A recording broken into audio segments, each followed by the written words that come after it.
এদিকে সুস্পষ্ট লঘুচাপের প্রভাবে পটুয়াখালীর কলাপাড়ায় থেমে থেমে বৃষ্টি হচ্ছে। তলিয়ে গেছে নীলগঞ্জ ইউনিয়নের 7টি গ্রামের বিস্তীর্ণ ফসলের জমি। সেখানকার পরিস্থিতি জানবো এবারে। সহকর্মী মিলন কর্মকার রাজু আমাদের সাথে যুক্ত হচ্ছেন।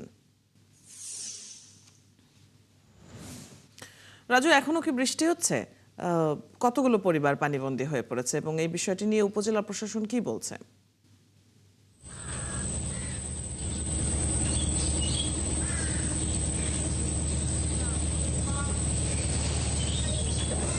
শুভ সকাল।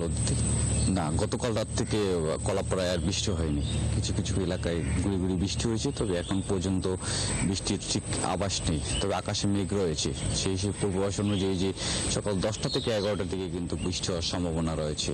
আর পানিবন্দির বিষয় সেটা হচ্ছে জোয়ার ভাটার উপর নির্ভর করতেছে। কিন্তু নীলগঞ্জের যে হাজিপুরের যে সদরপুর সুলিশটি ভেঙে পড়েছে, সেখানকার 7টি গ্রামের মানুষ কিন্তু স্থায়ী পানিবন্দী হয়ে পড়েছে। কারণ সদরপুর সুলিশ থেকে কিন্তু 7টি গ্রামের পানি নিষ্কাশন হয় সোনাতলা নদীতে। সেখানকার যে পানি নিষ্কাশনের মূল সুলিশটি সেটি ভেঙে পড়ার কারণে যে অবস্থা সৃষ্টি সেটা হচ্ছে যে সেখানকার স্থায়ী পানি বন্ধ হয়েছে এবং প্রায় 700 একর ফসলের জমি কিন্তু আসলে জলাবদ্ধতায় তলিয়ে রয়েছে। এখানকার মানুষ যে বিষয়টি বলছেন যে এই বর্ষা মৌসুম শেষ হওয়ার আগেই যদি পানি নিষ্কাশনের ব্যবস্থা করা না হয়, তাহলে কিন্তু এখানকার মানুষের যে কৃষি উৎপাদন সেটি কিন্তু আসলে নষ্ট হয়ে যায়। পাশাপাশি পরিবারগুলো স্থায়ী জলাবদ্ধতার কবলে পড়বে। আরেকটি বিষয় হচ্ছে যে কলাপাড়ার যে পশ্চিম লন্দা গ্রাম, আপনাকে জানিয়ে রাখি যে এই গ্রামটি কিন্তু গত 3 বছর ধরে স্থায়ীভাবে পানিবন্দী হচ্ছে প্রতি বর্ষা মৌসুমে, এবং গত 3 থেকে 4 দিন ধরে কিন্তু একই অবস্থা বিরাজ করছে।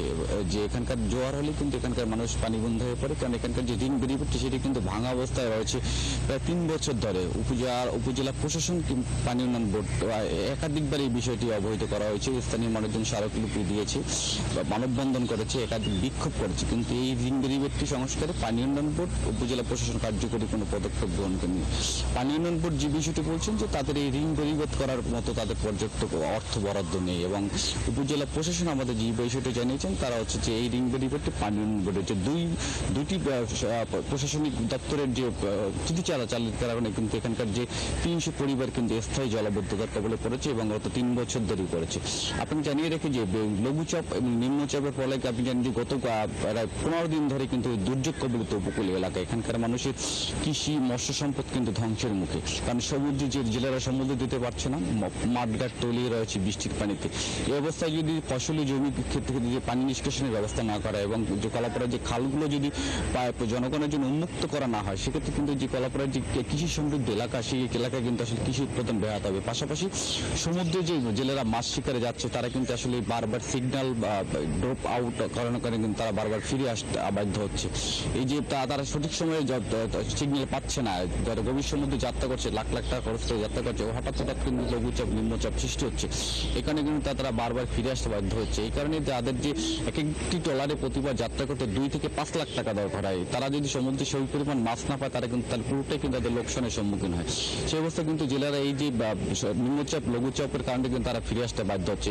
স্থানীয় মানুষজন যে বিষয়টি বলছেন যে উপকূলীয় এলাকায় সিগন্যাল জোরদারের বিষয়টা আরো আগাম করা উচিত, কারণ তারা যদি আগাম সতর্কতা যদি পেত তাহলে কিন্তু তারা সমুদ্রে যাত্রা করতো না। এবং সেই হিসাবে আরেকটি বিষয় হচ্ছে যে সমুদ্রে কিন্তু শুধু সিগন্যাল বা কারণেই কিন্তু সমুদ্রের জেলেরা যাত্রা করছে এটা না, কিন্তু সমুদ্রে কিন্তু একাধিক জলাভূমি ঘটনা ঘটছে। এই মৌসুমে কিন্তু একাধিক প্রাণহানির ঘটনা ঘটছে এবং একাধিক জেলে কিন্তু এখন পর্যন্ত নিখোঁজ রয়েছে। তাদেরকে উদ্ধারের বিষয়ে কিন্তু এখন পর্যন্ত কার্যকরী কোনো পদক্ষেপ গ্রহণ করেনি এবং সেই সব পরিবারের সহায়তায় কিন্তু উপজেলা প্রশাসন কিন্তু কার্যকরী কোনো পদক্ষেপ গ্রহণ করেনি।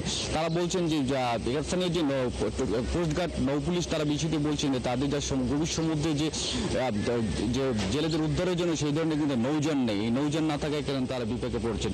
সর্বোপরি যে স্থানীয় যে উপকূলীয় মানুষের দুর্যোগ কবলিত মানুষের উদ্ধারের জন্য যে হিসাবে যে সমুদ্রে জেলেদের রক্ষায় যেরকম কোস্টগার্ড নৌপুলিশকে আরো আধুনিকরণ করা দরকার, পাশাপাশি কৃষি অর্থনীতিকে বাঁচাতে কিন্তু কলাপাড়ার যেসব খালগুলো রয়েছে যেগুলো থেকে পানি নিষ্কাশন হয় সেই খালগুলোকে উন্মুক্ত করার পাশাপাশি যে ভেঙে যাওয়া বেড়িবাঁধ এবং সুলিশ গেটগুলো মেরামতের দাবি জানিয়েছেন কলাপাড়াবাসী।